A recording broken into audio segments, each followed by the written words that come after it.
Rose, at first when I asked you, so when we planned this episode, however long ago it was, and we asked you to do this, and then when the Derek Chauvin trial started, and I heard 4 weeks is how long this was going to last, I started to count in my head, well, what week is that going to fall on? Right.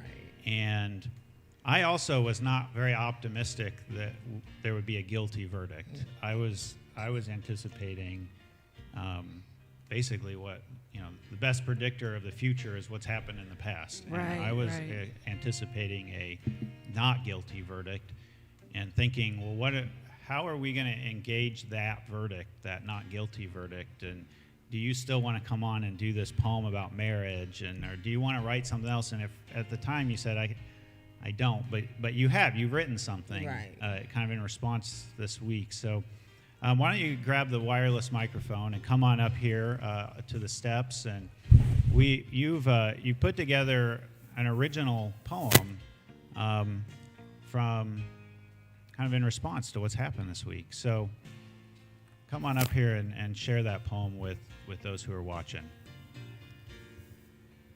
I'm just going to go right into it. 20 April 2021, one cop. I wish I could have danced today.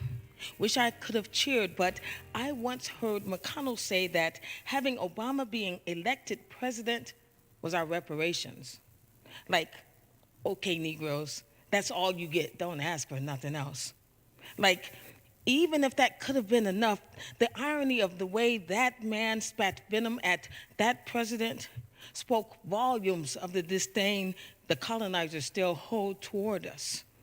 Like, even though this is supposed to be our America too, like, even though he was their president too, like, even though he was elected by a lot of them too, somehow the audacity of him being a president was presented as so many scraps tossed to us from the big table.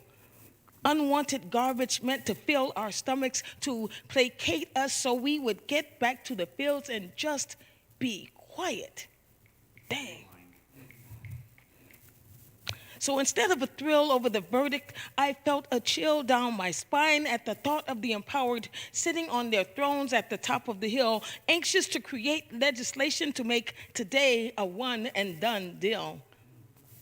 A chill at the thought of the empowered tossing this sacrificial one cop aside, smiling in relief while they urge their constituents to get back to the business of letting the overseers keep us in check. There are still more of us to kill, after all.